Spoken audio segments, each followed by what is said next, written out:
Esse vídeo, antes de eu começar a explicar e tudo mais, eu coloquei essa atenção, porque esse vídeo ele vai debater vários conceitos filosóficos, ao mesmo tempo que eu não vou estar explicando nenhum contexto específico. Eu não vou ficar falando, esse filósofo pensava isso ou pensava aquilo. Então, antes de assistir esse vídeo, eu quero que você saiba que se você não conhece, se você não tem noção do que os filósofos falam, é legal você olhar antes ou você pesquisar antes. Tem os vídeos, eu vou colocar na descrição desse vídeo os outros vídeos onde eu já falei do que esses filósofos pensam, para depois eu debater e explicar exatamente o que eu estou explicando aqui. Essa conexão, esse debate entre os filósofos. Então, se você tiver interesse em entender melhor o que vai ser dito aqui, vai lá olhar, vai lá ver o que está sendo dito. Valeu? Vamos para o próximo passo.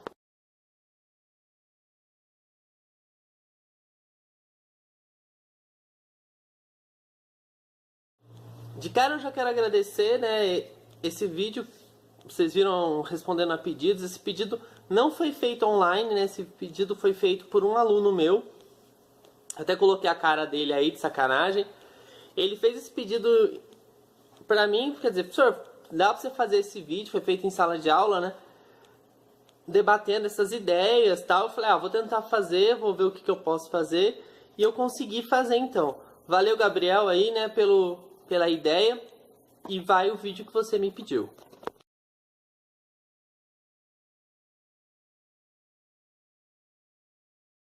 O que eu vou fazer nesse vídeo, né? Então esse vídeo ele é um confronto de ideias, aonde eu juntei, onde foi pedido pelo Gabriel lá, 4 filósofos diferentes, né? O Freud, que não é bem filósofo, né? Ele é um psicanalista, ele é o pai da psicanálise. Os estoicos, onde eu vou apresentar a base mais sobre o Zenão, criador do estoicismo. O Epicuro, o pai do epicurismo, e o Confúcio. Então, eu vou debater essas 4 teorias relacionando elas.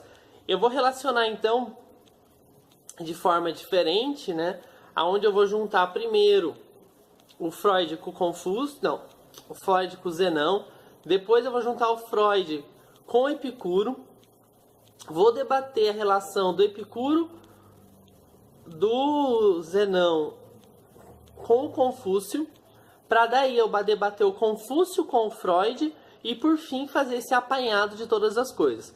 Então eu vou passo a passo juntar, demonstrar as ligações, as possíveis ligações, para no fim de tudo juntar todas essas relações de uma vez. Tá? Vamos ao primeiro passo. Zenão, um dos criadores, o criador aí do estoicismo com Freud, Debatendo o que no Freud? Antes de mais nada, vamos explicar, Eu vou debater a teoria da personalidade do Freud, onde entra a ideia do id, o ego, o superego, e o princípio do prazer e o princípio da realidade. A certo modo, dá para dizer que o Freud ele passeia pelo epicurismo, pelo estoicismo, aonde os estoicos, ao falar da negação do prazer para encontrar a apatia, você pode entender que existe essa relação freudiana nisso, porque a partir do momento em que você controla o seu princípio do prazer com o princípio de realidade, você, a grosso modo, você pode estar sim entendendo que o Freud está demonstrando esse controle de um para cima do outro, onde você alcança com o superego o domínio de tudo isso, Então o superego, de certa forma, ele seria um estado, sim, talvez, de apatia, onde você conseguiu, devido à consciência social, ao analisar toda a visão da sociedade, suprimir a questão física, suprimir o instinto, o prazer da carne, dominando a partir da consciência racional das coisas, com o prazer e a análise racional. Então, você pode sim dizer a primeiro passo que existe um abandono, né, total ali, por mais que você está construindo onde o Freud vai debater que você vai suprir sim o prazer físico, né, você vai sim conseguir impor um certo controle sobre os prazeres com o princípio de realidade, você pode inserir o estoicismo dizendo que existe essa imposição, esse controle como um domínio. E se eu domino o prazer físico, eu também posso deixar ele de lado. Porque se eu utilizo a razão para chegar ao okeioses, onde eu vou conseguir um equilíbrio do que eu quero, né, do que eu não quero, onde eu vou conseguir ter esse domínio do ser através da razão, eu estou sim utilizando o princípio da realidade para chegar no superego, onde eu tenho esse equilíbrio. Então, a grosso modo, a okeiose seria parte do princípio do superego, né? Onde você passa do id para o ego, onde você está buscando a apatheia, e da apatheia alcançar a okeiose. Você pode dizer que a apatheia é o primeiro passo, que é o princípio de realidade, ao mesmo tempo que você chega então a okeioses, que pode ser comparado ao superego, ou ainda a força do ego, né? A força do ego pode ser a okeioses. No final de tudo, a apatheia pode ser também o superego, aonde você tem os dois campos brigando e o superego vem arrebentar tudo aquilo para chegar à força do ego, onde você equilibra todas as coisas e consegue não ter a briga entre tudo. Podemos fazer essa relação. Você vai ver agora, né, que eu vou entrar com o Epicuro, que também dá para dizer que é o oposto, porque se você analisou e estudou antes, você viu que estoicos e epicuristas, eles brigam um discordando do outro, mas que o ponto final seja o mesmo, eles vão tretar ali. E o Freud, ele pode estar entre os dois campos, que é o interessante desse debate. Vamos mostrar então o Epicuro. Como que a gente pode mostrar que o Freud está mais para um lado epicurista, né? Porque os filósofos estoicos, eles abandonam o prazer. O Freud, de certa forma, não.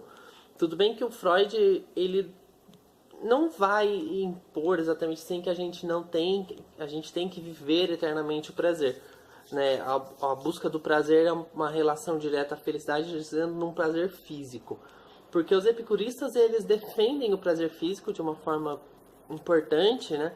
Aonde ele vai debater essa ideia das duas formas de prazeres, duas formas de sofrimento, né? Que é a da alma e a do corpo, dizendo que a da alma a gente não tem um controle, porque ele pode ser infinito, pode remoer eternamente um problema na alma, e o do corpo não, né? O do corpo, ele é finito.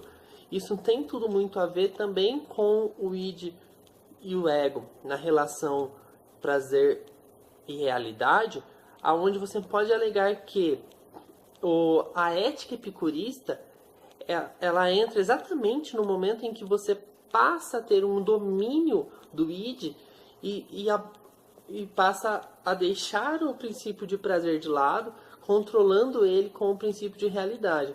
Porque o que é o princípio de prazer, né? Nesse sentido da briga com o Epicuro, da entrada do Epicuro, você buscar o prazer a todo momento, desenfreadamente, né? Onde o Freud vai apresentar essa ideia de que o prazer, ele é prazer da criança, ele é ilimitado. Se você encher ela de doce, ela vai comer até passar mal.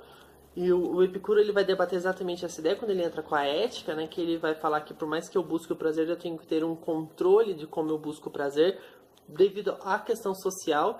E se você pensar no superego do Freud, ele está debatendo exatamente isso, onde o princípio de realidade, ele vai entrar em confronto com o princípio de prazer, porque existe um limite. Eu não posso buscar o prazer de uma forma desenfreada, e sim, eu tenho que saber a hora de ter o meu prazer, a hora de ter o controle de tudo isso, onde você pode sim demonstrar que o superego ele faz toda a ponte entre a apatheia, né, lá atrás, com a ataraxia no Epicuro, né,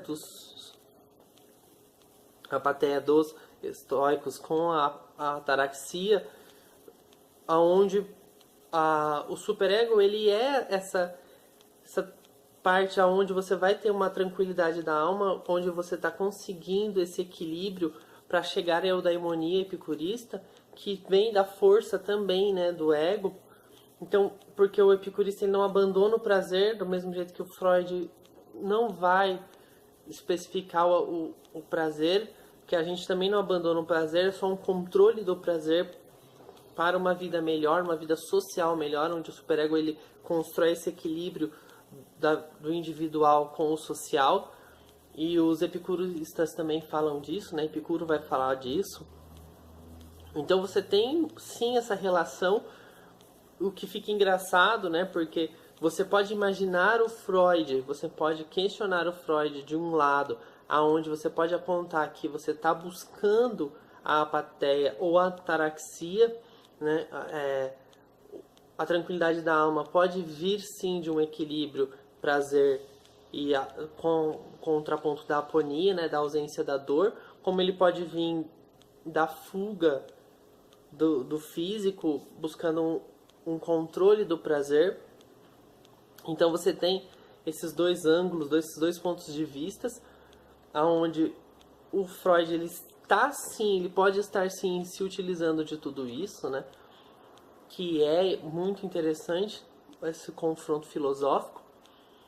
E aí que vai entrar a parte boa de tudo isso, que vai um confronto até histórico, que é onde eu vou entrar agora no terceiro ponto.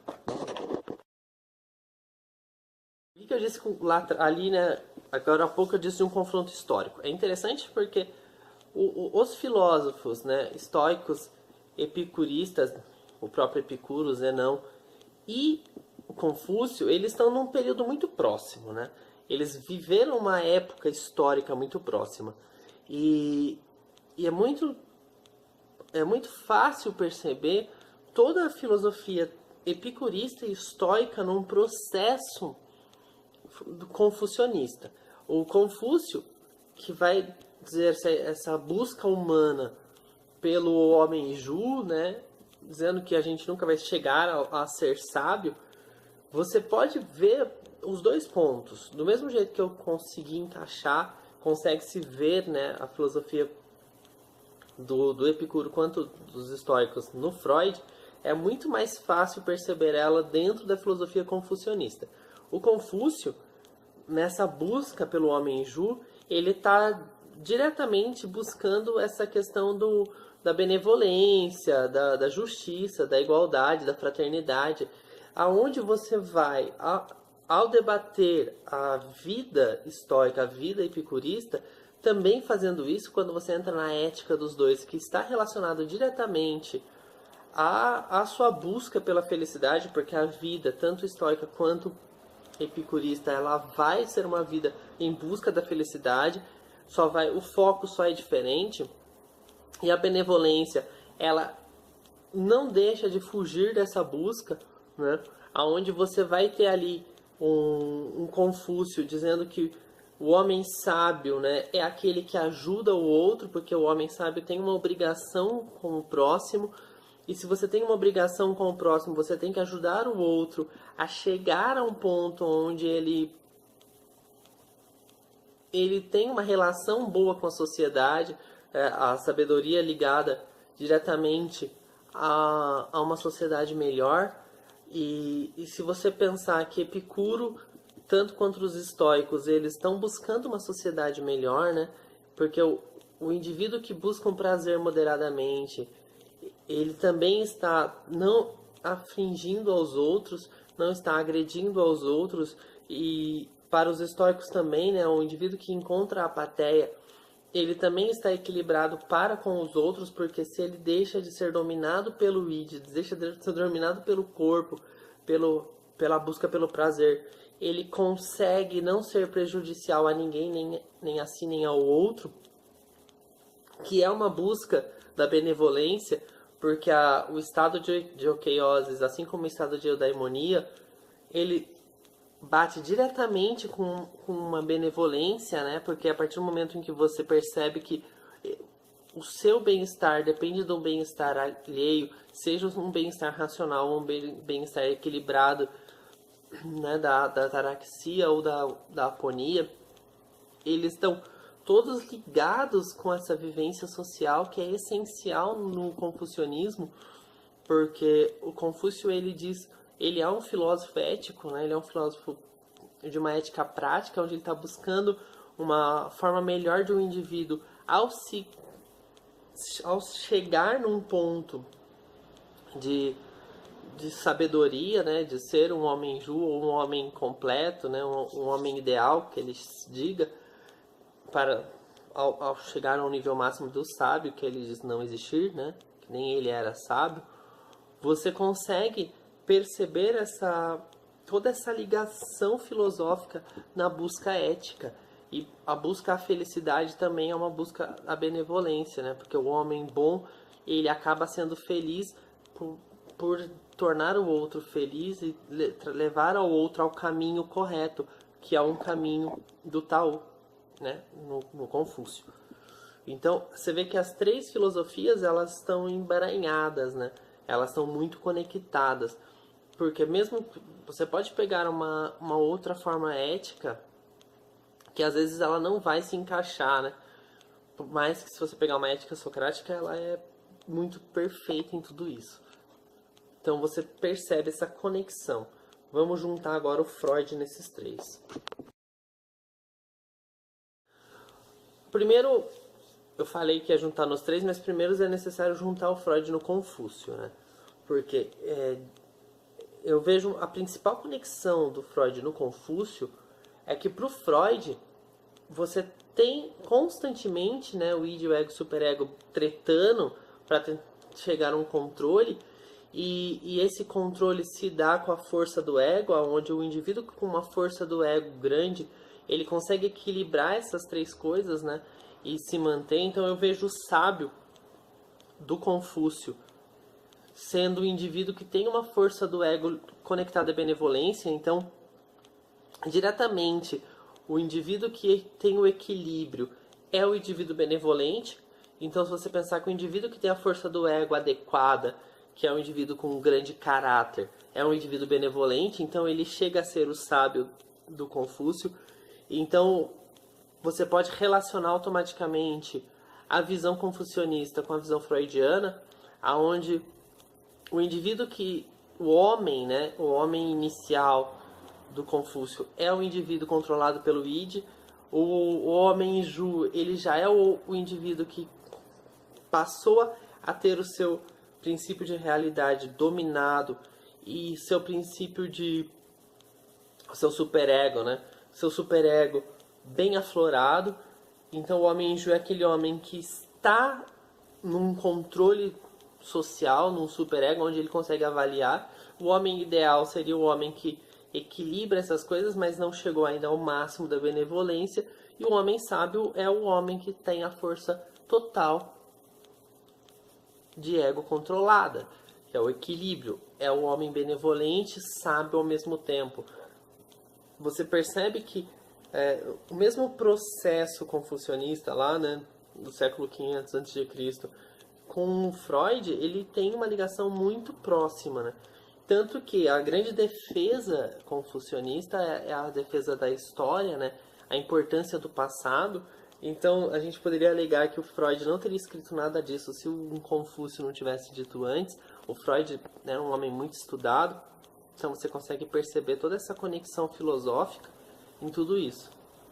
Vamos lá, então, para o fim. O fim de tudo é óbvio, né? Porque você percebe que um influenciava o outro, que influenciou a conexão final. Então, é possível se perceber todo um trajeto que a gente pode dizer que seria a escala freudiana, ela é uma escala onde você pode pôr Epicuro, estoicos e Confúcio, né?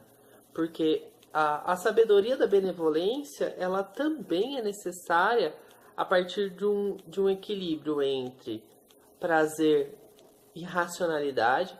Então, você pode impor, né, que essa briga dos filósofos epicuristas com os filósofos estoicos é um processo para a formação de um confucionismo maior, né, do sábio. O sábio ele precisa equilibrar tudo isso para se formar como um sábio, onde ele consegue saber lidar com as duas coisas, tanto com a ataraxia quanto com a apatia. Talvez o sábio final seja aquele que tem domínio pleno dessas três coisas, e tudo isso ligado à percepção da construção de uma personalidade freudiana, onde o indivíduo que vai chegar ao caráter final, né, que vai construir a sua força do ego, vai ser aquele indivíduo que consegue relacionar uma apatia com uma aponia e com uma ataraxia. Então, se você tiver todas essas coisas em pleno domínio, você chega a ser um sábio confucionista, que você chega a ter o caráter final formado do Freud. Você vai passar por um processo de formação de caráter, que também é um processo de formação social, que está relacionado a todos esses filósofos. Você não consegue desvincular, né? Talvez a grande crítica ali seja que a apatia, por mais que é importante, ela não deveria ser dominante, que a ataraxia ela dependa da apatia, e que a apatia e a ataraxia só vão conseguir alcançar a aponia quando elas estiverem em equilíbrio, né? E assim o alcançar da euqueiose e da eudaimonia sejam um fator só. Você vai alcançar as duas ao mesmo tempo, só que você talvez não consiga alcançar as duas sem ter as duas, né? Você não pode alcançar só uma, você tem que alcançar as duas. E essa seja a sabedoria final, esse seja o sábio confucionista, que é ligado ao caráter. Talvez um indivíduo que persiga um e não persiga o outro, ele não consiga chegar a um ponto de superego adequado. E ele vai precisar, no fundo, de tudo isso para ser um homem não só ideal, mas o sábio do Confúcio. Espero que tenha dado para entender. É muita informação, como eu disse lá no começo. Se você não conhece tudo isso, vai ficar um vídeo absurdo. Se você conhece, eu espero ter conseguido, Gabriel Jesus, resolvido o seu problema, certo? Adorei a sua ideia. Apresentem mais ideias. Coloca lá, tem o meu vídeo, né? Pedindo pedidos. Coloquem pedidos, eu gosto muito de estudar. Eu gosto muito de debater ideias. Não sei se foi satisfatório esse vídeo, espero ter conseguido, espero que tenham gostado, espero que tenha valido a pena. Valeu, eu gostei de fazer, perguntem mais.